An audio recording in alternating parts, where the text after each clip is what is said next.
que a companhia está assinando, pede hace uma petição no Departamento de Labor, por exemplo, para não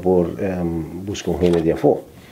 que está passando para o Departamento de Labor? Diz, ok, para que vamos ser pessoa, então está publicar tudo é vacatura que tem que abrir. Pero imaginava uma companhia que traz um gente de afora entrar, tá gente que me eta queda para arriba que tem que me quem como vai mandar vai fazer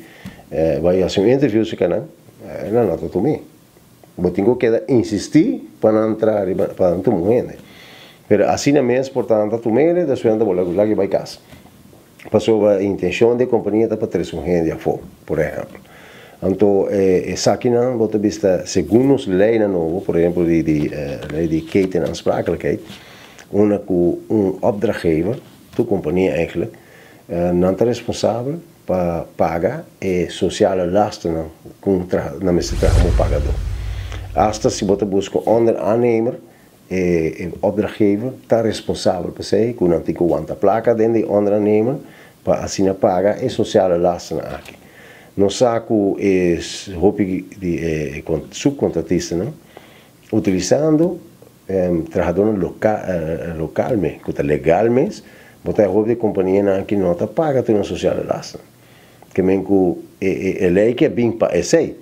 mas nós vemos que outra banda, que se você tem undernemer utilizando pessoas que não está legal, ou visa, outra maneira de visa também, uma companhia que faz uso de trabalhador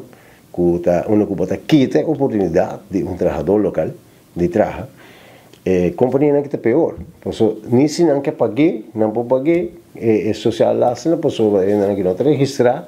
na belasting autor, não tem pessoas não, que não pode nem pagar para não, que caso não que está passa que tudo isso aqui está terminando depois que a companhia está pagando um salário mais bom, está pagando um salário mais bom com o local,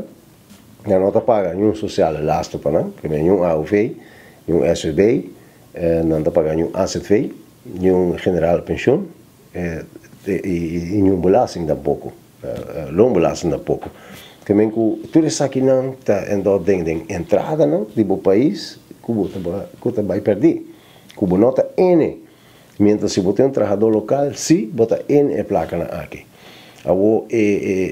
full cadena aqui, está mostra que não somente o trabalhador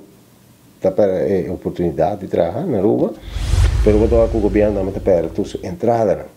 Então, toda gente que está na rua, finalmente o governo é responsável por não.